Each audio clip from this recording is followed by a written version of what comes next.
Hello, my name is Amy Angel, and I am coming today to tell a story that is important for me to get out. It is a true story. It's a story of my childhood and the abuse that I suffered at my home. I just want to put this trigger warning in. There is going to be talks of SA, CA, CSA, PTSD, some very stories that are very deep and can be extremely emotional to read. This is a story about a hidden abuse that happened in my home, and I need to come out and tell my story because I haven't, and I haven't for years, and because I haven't, people in my bloodline have been abused the next generation from me, and there is the potential that the next generation's generation will end up with this family, and I can't allow their secrets to go hidden any longer. So I will be reading from a script because this is a very difficult thing for me to do. And I will be doing my best to get through this. This is going to be part one of a series. I did intend to only post one video, but after I began to prepare for this, I realized the extent of the things that I needed to tell were larger than one video. So again, trigger warning, this is a very emotional, very descriptive narrative, so be prepared for those themes. Also, some themes of self-exiting is discussed as well. So, my parents are named Bert and Ginger, and they raised 12 children in their home from infancy. You could potentially say that there was 13 if you count a second Emily that we watched and raised from infancy, but her father raised her as well, so I haven't included anything regarding her in this narrative. Just the total was 12, not counting Emily, but I, however, only grew up with 9 of them. So 9 brothers and sisters, so there was 10 of us that I grew up with. My firsthand experience of CA within the household is tied specifically to the perspective of what I went through with those 9 siblings. I just want to make that distinction because in later parts I do go into the second generation of my family bloodline, and when I do that, while I know that the abuse was happening, I did not physically witness it, and so in some of these I will be using the word allegedly, but I also will be saying this from my perspective, and so I will try to honor the fact that some of this is alleged, because I understand the depth of what this is going to be difficult for some people to believe. My biological siblings, Roy and Serena, and I share the same father and mother. We have a half sibling through our mother, but she was adopted separately and also has no bearing on this story. According to the stories I was told, all 3 of us were born prematurely and were drug babies. My birth weight was only 5 pounds. The circumstances of our removal were harrowing. I was reportedly abandoned in a car seat on the porch while I was just a few days old, and Roy and Serena were found up the road at a baseball field. We were very hungry. We were starving, dirty, and sick. We were moved through 4 different foster homes before arriving at the house where we would eventually be adopted. I was only 8 months old.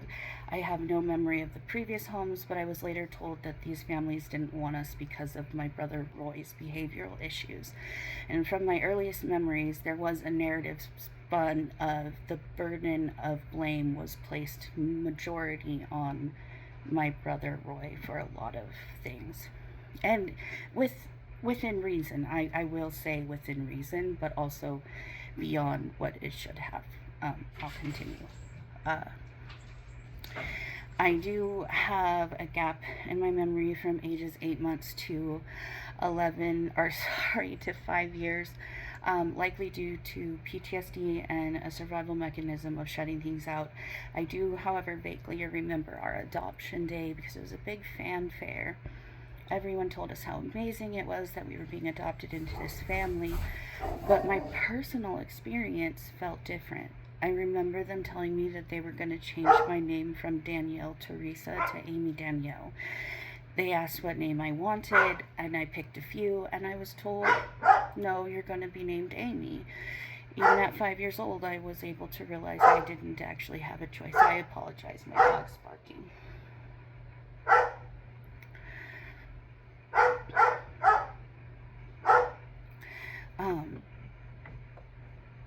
It sparked a realization I don't think my family likes me. That control had started much earlier than 5. So by the time I reached this adoption and the changing of my name, I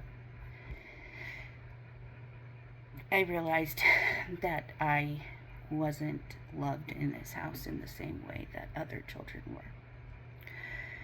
The control began when I first arrived at 8 months. I was terrified of being held. I don't know exactly what it was, but I think it was just because I had been through so much trauma of what it was explained to me.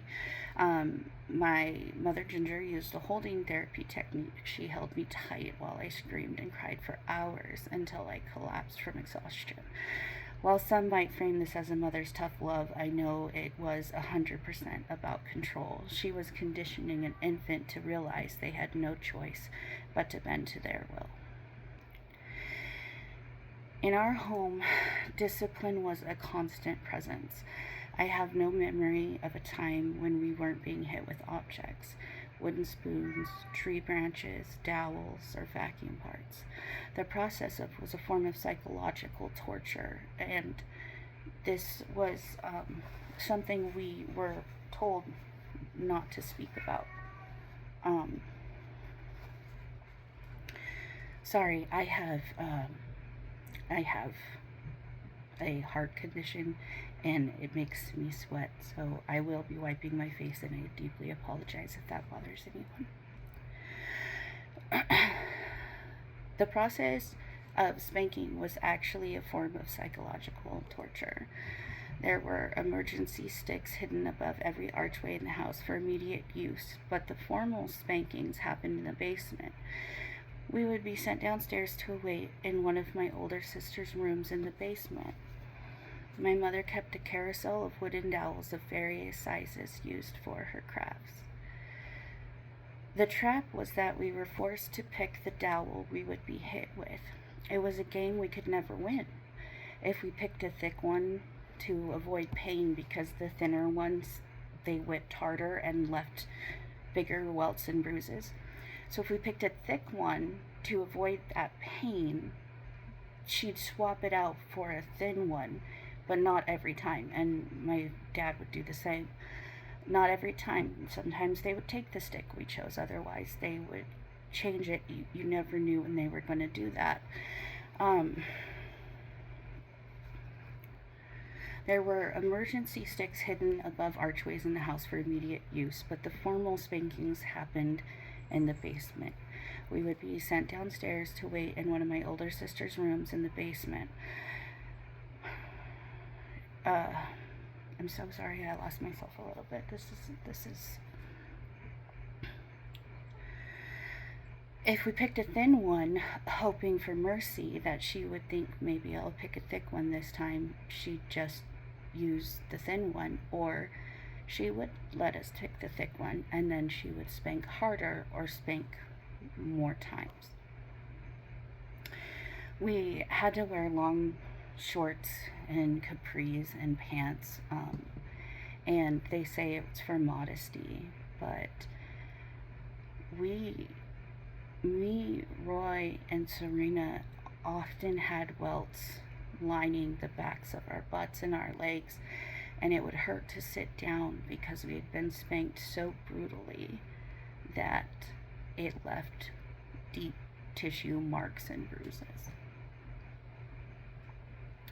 We had to bend over the bed, faces in the blankets, and endure at least 3 strikes, though it was often many more. There was no predictable pattern. Sometimes she'd stop if you cried, other times she'd hit you more when you were crying because she would say, "I'm going to give you something to cry about."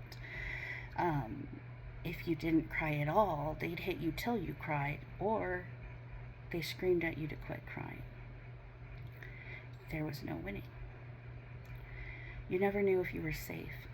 Even when they were done, there was always the chance when you walked out the door that they would hit you as you walked away. There was always a chance that they would hit you while you were heading into the spanking room. It was a firm reminder that our sins were never truly forgiven.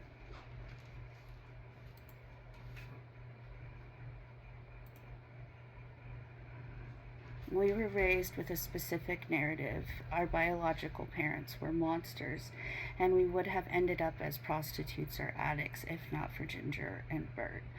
We were told that social workers didn't believe in biblical discipline, and if we ever told the truth about the spankings, we would be taken away and our lives would end up being just this awful life we would live if we were ever taken away from this family. This created a confusing morality for me. I was taught that lying was a sin, yet I was forced to lie to social workers to save my family. Eventually, I realized that lying was the only way to stay safe. I once experimented with the truth. When asked why I wasn't cleaning, I admitted I had been distracted by the TV. I was sent to the basement for a beating. The day before, I had lied about the same thing and only got yelled at. From that day on, I knew lying was safer. Ironically, Roy, Serena, and I were branded as liars. They never acknowledged that they were the ones who trained us to lie, or that we were lying for our own survival in this family, to not have to suffer things that we were suffering. I'm so sorry about the fly. And it was just everyone who knew us assumed we were telling lies, and we were. We were telling lots of lies, but we were telling lies because that's what we were supposed to do. In our house, the biological children of Bert and Ginger were treated as superior. We, the adopted children, were told we were biblically lesser because of the sins of our biological parents being passed down to us from generation to generation. There's some verses in the Bible that reference that. This manifested in extra chores and harsher punishments, and food was one of their primary weapons. Taking food without permission was treated as a major sin.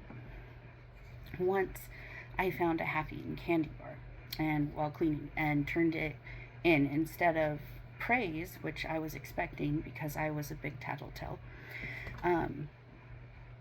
Because if I tattled on my siblings, I would get praised and my mom would be happy with me for 10 or 20 minutes at a time, and you lived for those little glimpses of her being happy for you. But instead of praise, my mother accused Roy, Serena, and then me of stealing it. She did go and ask all the other children, but when no one said they did it, she came back and said it had to be one of us 3. When we didn't say that it was us, because she said it was me, and I had eaten half of it and had brought it to her so she wouldn't find out that it was me. Well, what transpired after that was they made it to where we were limited on the kinds of foods we could eat, and for the next 2.5 months we were brought into a room every night after dinner and spanked until one of us would confess, and none of us confessed for 2.5 months, and we were getting spanked every night. Eventually, my brother Roy told me and Serena he was going to confess to it so the spankings would stop. However, he did say he never took it, and I never took it, and my sister said she never took it, but we definitely suffered the consequences of this missing half candy bar. The most extreme food punishment that we had was called the chicken bucket. It was a 5-gallon compost pail under the sink filled with rotting food, moldy scraps, and waste meant for our farm animals. One time, I saw my sister eat a discarded banana from the bucket, and keep in mind, with food, we could lose our meals very easily. If we upset them at any time, we could get our breakfast, our lunch taken away, our dinner taken away. Some days we would go without a full meal, and it just depended on whether or not they had decided we had been extremely disobedient. But they took food away from us often, and I'll show a couple pictures here to show that I was a small child. And the pictures that I'll show actually was during a time that they had begun to say that I was growing fat. So you'll see. So after I saw my sister eat this banana, again, I was a tattletale. I wanted that praise.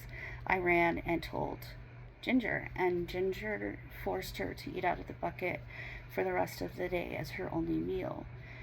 I do know that Roy had to eat from the chicken bucket a couple times, but I don't remember the stuff surrounding that.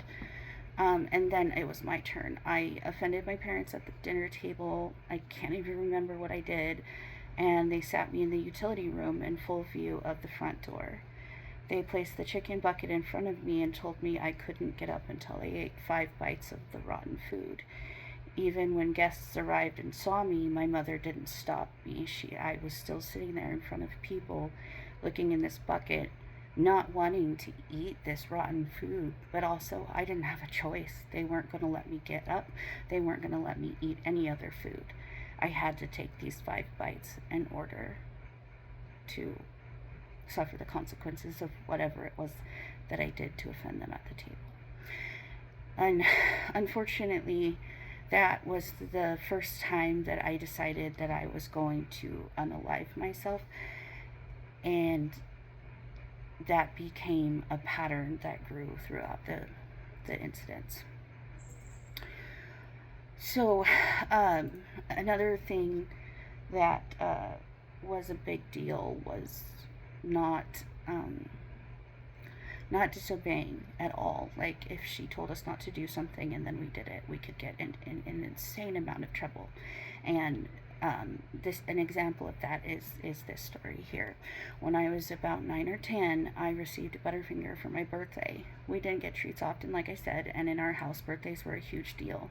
They were also something that could be held over our heads and taken away for being too naughty. They could take away us having our birthday celebrated. Now, they never took away any of the biological children's birthdays. The only kids that were threatened to have birthdays and Christmas taken away was me, my sister Serena, and my brother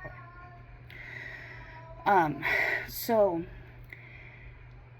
the morning after my birthday, I woke up to find the candy bar gone from my dresser. I was devastated. I told Ginger.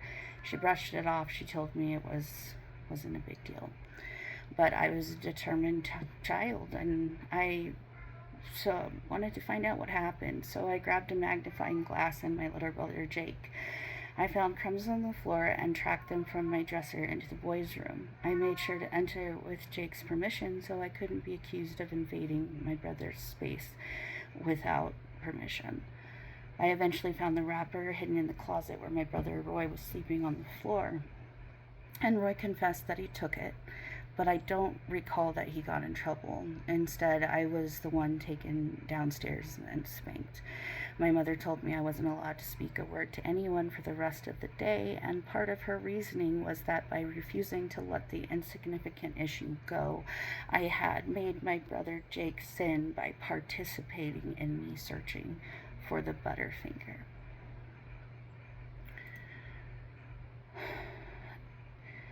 Food was never a right in our house. It was a privilege. We lived on 7 acres with a massive garden, a pantry full of canned foods, and livestock. And many of us hunted.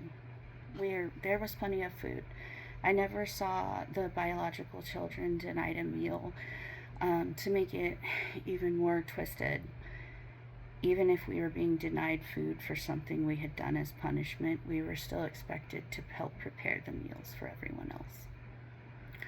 While all of us children had farm chores, after all, farming takes a lot of work, there was an excessive amount of work placed strictly on the shoulders of the adopted children. My parents used the mantra, idle hands are the devil's workshop, to justify it.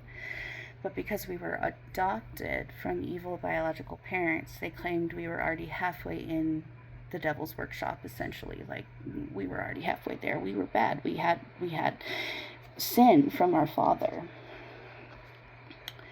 We were in charge of the laundry, the heavy cleaning, the maintenance of the workshop.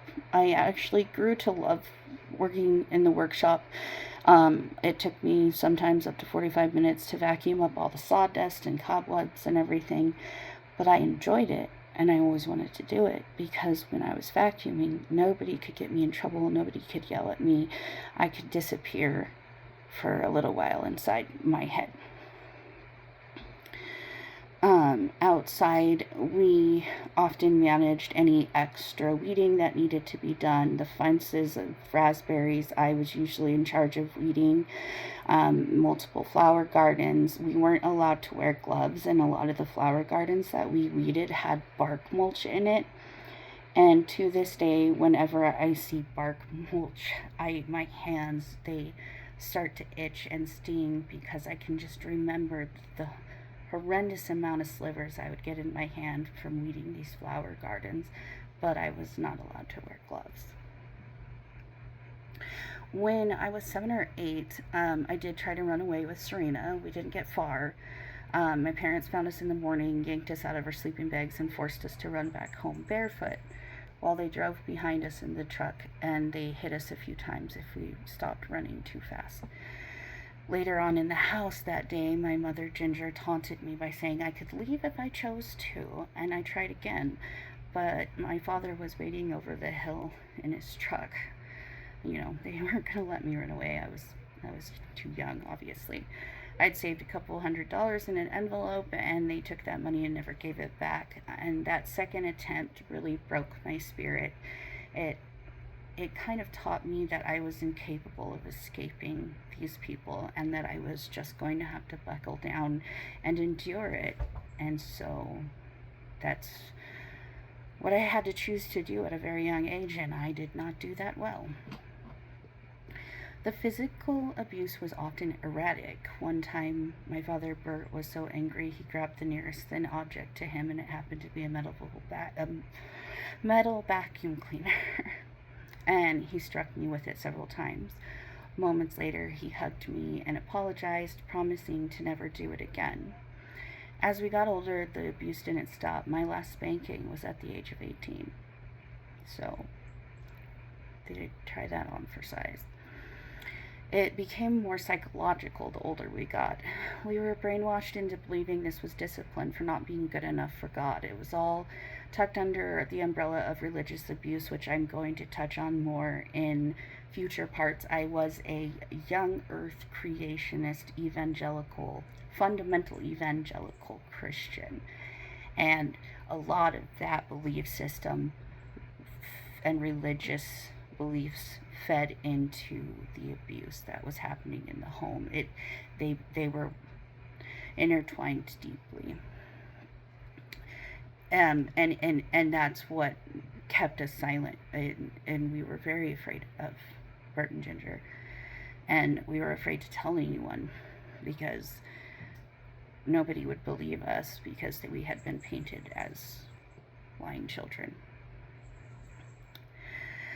The tragedy of my brother Roy is a difficult one for me to get through because he is not a good man, but I think the things that he suffered definitely played a huge part in the person he is today.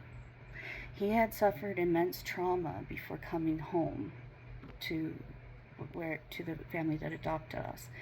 And while he did become a dangerous person, and he essayed several of us girls, the sisters, all of my sisters and me, my parents chose abuse over therapy. They locked him in his room at night. If he used the bathroom in a can, they would spank him for it.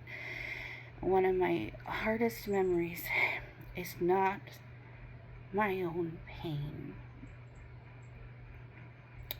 My sister and I were often separated from our beds if we talked at night, and we sometimes would have to sleep on the floor of one of our siblings' bedrooms for weeks at a time because we would have conversations in the room and we weren't supposed to talk to each other when it was bedtime.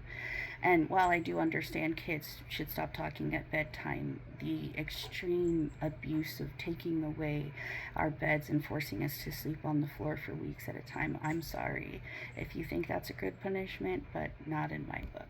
Not in my book. But one summer night when I was forced to sleep on a sibling's floor as punishment, I heard my parents through the open window. It was very late at night, and they were screaming at my brother Roy. And I heard the sound of blow after blow landing on Roy's body. And that night, I didn't pray for him to be saved.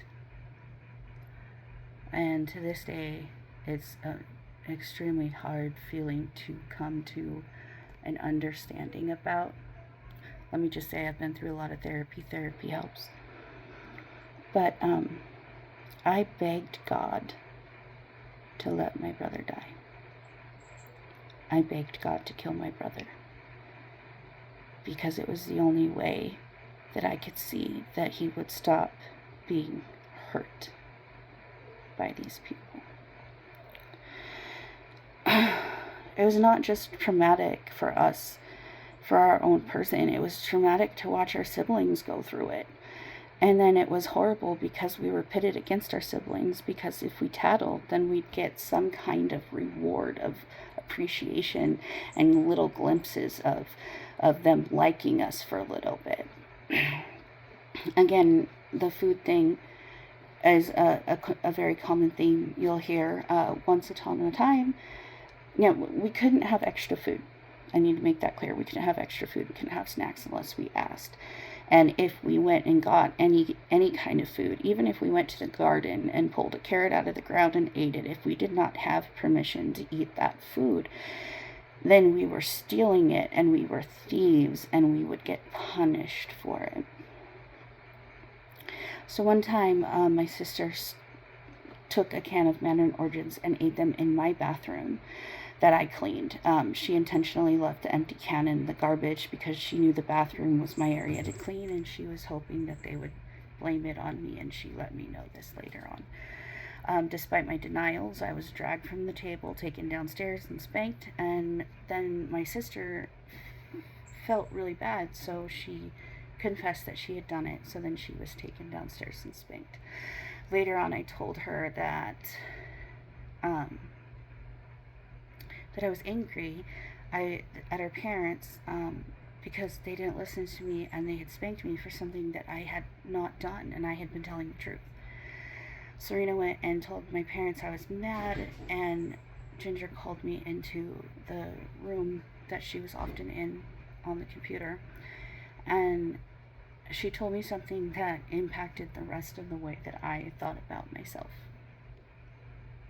She said, "You don't have the right to be mad at me because you've probably done something wrong that I don't know about that deserves a spanking." As my parents, her and Bert, had the right to punish me whenever they wanted because of these unseen things that I probably did that probably deserved a spanking. It was devastating to be told that I was so fundamentally bad that they could beat me at will. But keep it secret, keep it safe.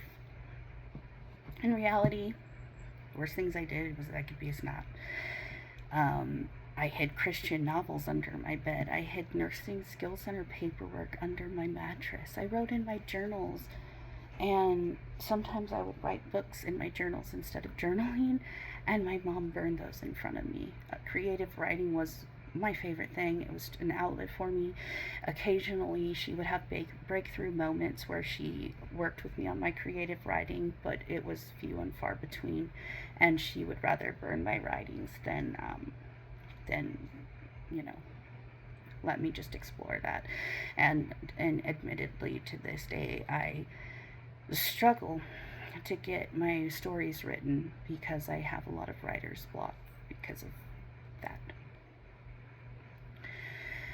As I grew into a woman, I was constantly told I wasn't good enough, pretty enough, or smart enough.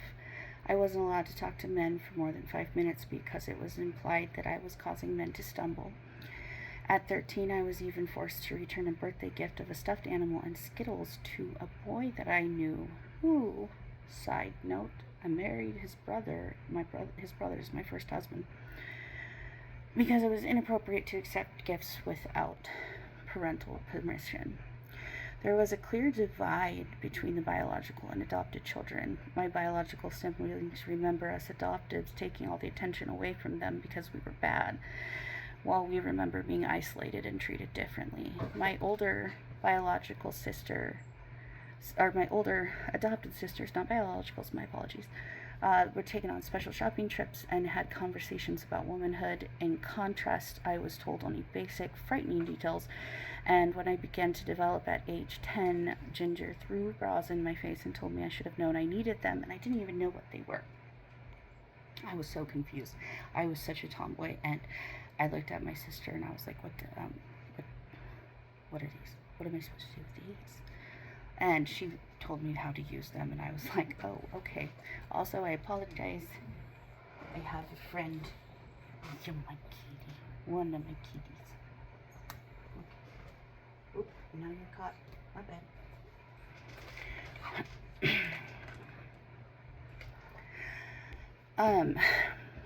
I suffered from undiagnosed polycystic ovarian syndrome. I had incredibly painful periods, and rather than receiving any kind of medical care or extra care for the heavy flow and the periods that I suffered from, they're awful. I get so sick. I was basically told I was being dramatic, and then Ginger did this thing, and it's embarrassing to talk about, and I apologize, but if I leaked, I would get in trouble for leaking. I could even get spanked because people saw my leaked blood. But I had such a weird, heavy flow that it was a common thing. So then, after I had gotten spanked for leaking one time, I became obsessed with making sure that I was changing my women's stuff frequently. However, she would go through the garbage and check them, and if I didn't bleed on them enough, she would also get me in trouble and talk about the worst kind of embarrassing thing to have your mother do to you. Like, come on now, what? So, this psychological and systematic breakdown of child stuff, it led me to attempt self-exiting at the first time at the age of 9. After being disciplined for something that wasn't my fault, I climbed to the highest part of our barn roof and threw myself off. And I survived. I felt only anger when that happened because I didn't understand why God could say that He loved me, but He had put me in this horrible place that did horrible things. And if He truly loved me, He would let me die. It was the same concept I had when I listened to my brother's abuse. If God truly loved us, He would have killed us. I truly believed that. When my parents found out about my attempts, Ginger told me I was just attention seeking and reminded me that self-exiting leads to hell. Didn't help. Between the ages of 9 and 37, I have had over 30 self-exiting attempts. This is my tattoo. I'm trying to figure out how to show it. Right here in the heart, I don't know if you can see it, is my Here. It's my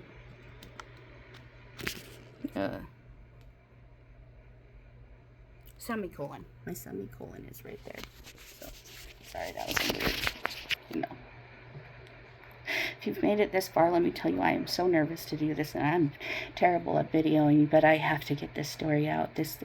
The psychological abuse of us as children, and at this point, I'm not gonna censor the word because this is what it is, and people need to know that I grew up in this family, and this family is respected. This family is loved. This family is abusive behind closed doors, but out of closed doors, you wouldn't know it. You wouldn't have known it.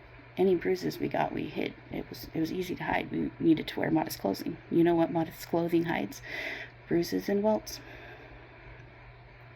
To cope, I became a daydreamer, imagining myself anywhere else. I would be spanked for this, as they hated my lack of focus.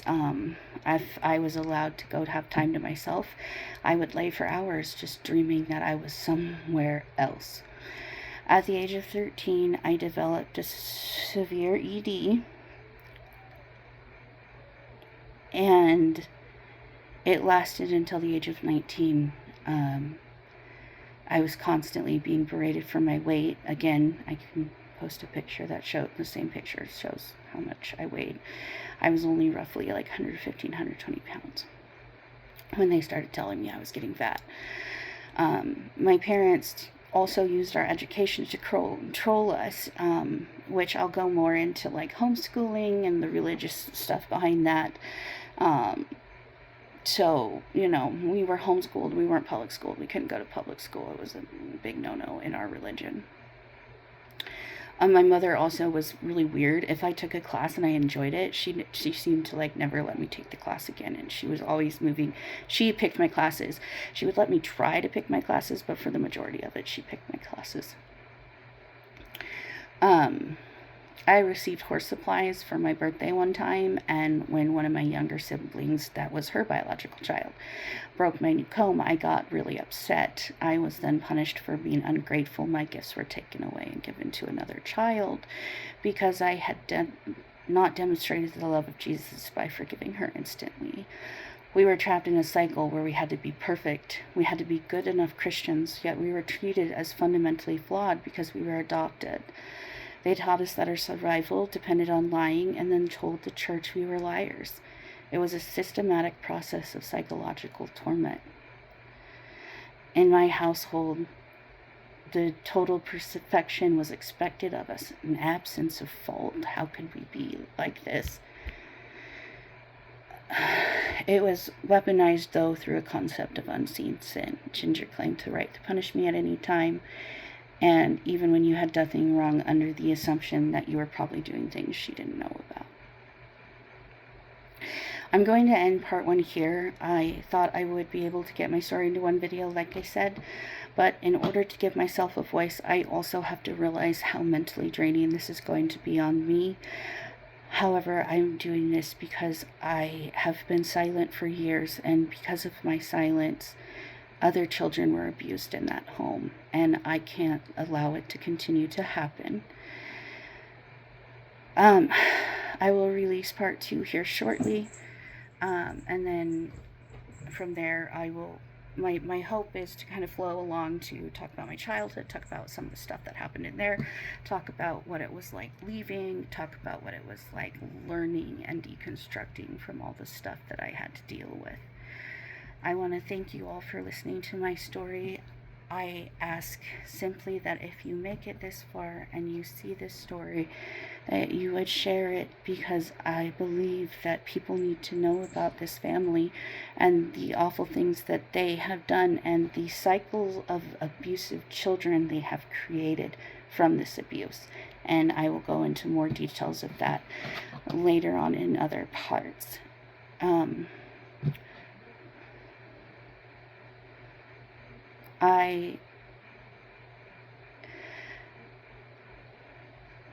I want this to help people understand that even in the